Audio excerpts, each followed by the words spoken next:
What's up, guys? I'm back again, and this time I'm reviewing Resident Evil, the final chapter. I really hate to bash movies. This is not what this channel is about, but I'm gonna start with the bad. And the one thing that I really hate was the jump cuts. There were so many jump cuts in this film, and not only that, they were like really quick, like maybe a second, maybe not even that. And you could see flashes, I understand this is an action horror film, and I do understand that the production company wants to give the audience the sense of urgency, and that's okay. But the way that they displayed this on the big screen did not work for me, at least. I mean, the jump cuts, they were just so many and so fast. I really couldn't, appreciate what was going on in a lot of cases. For example, one thing that I really hate was when the first monster came out of the water.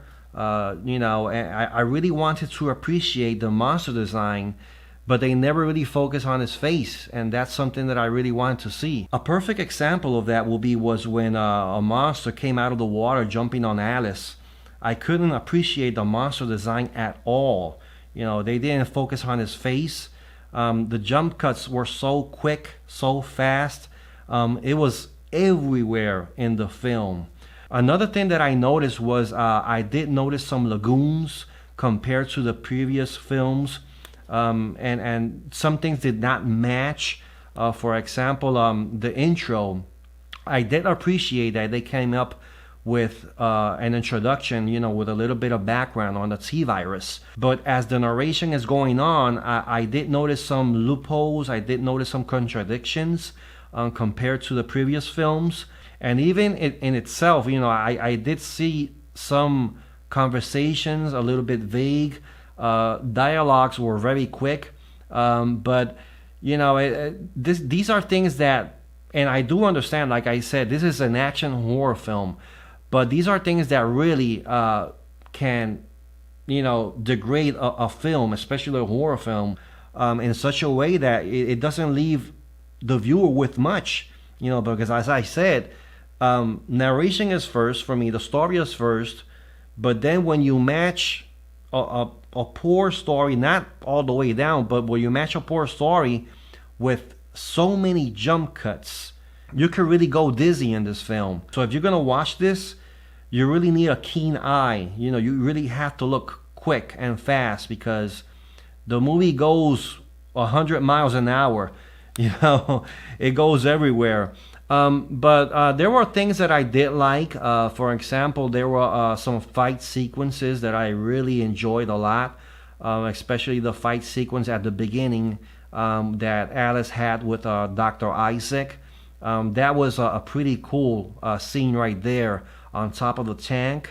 I love the motorcycle chase. That was pretty cool. I do appreciate the fact that they brought more zombies in the movie, because in the previous films I've noticed that there were like less and less zombies, creatures that used to be human beings and turned into this unnatural thing. They brought more of that in this film, and I do appreciate that. There was a scene with an underpass bridge or something. It reminded me of The Walking Dead right there. The dragon chase, I think it was a stinger or something like that. The flying thing that was chasing Alice, that was pretty cool too. There was a scene I consider that made this film shine, and it had to do with the zombie dogs that were chasing Alice. I enjoyed that a lot. I consider Mila to be a good actress. I really hope that Hollywood hires her more often, since she has become an iconic horror actress. We'll see more of her in the future. I did notice something different in the character of Dr. Isaacs. I appreciate the fact that they brought more on his motive in the screen, because in the past the motive was not very clear.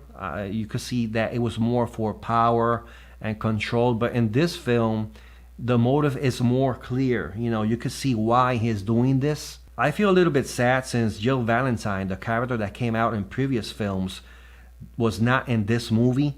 I read an article a couple of weeks ago where the people in charge of this film was saying that they wanted to, go back to the origins of the real Resident Evil.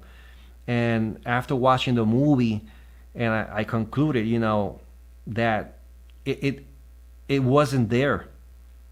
I felt that the production company lost an opportunity to bring a great movie to us.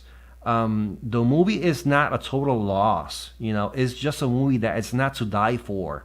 It's more of a movie you want to go and see something, you're just passing by through the theater, but it's not a film that is holding you for months and weeks, and you're like with this desperate feeling of wanting to see it. It's not like that. So my advice is that if you're gonna see it, you better really hold on to your chair, because it's very fast. It's very quick, especially with those annoying jump cuts. Guys, don't forget to follow me in Google Plus at That Horror Show. Follow me also in Snapchat, Nikki Black 77. And if you like my channel, please give me a like. And please comment. I really want to interact with my viewers and subscribers. And if you're still there, please subscribe and don't forget to hit that notification bell. That will be it. I'll see you soon. I'll be here brainstorming more horror for you. Goodbye.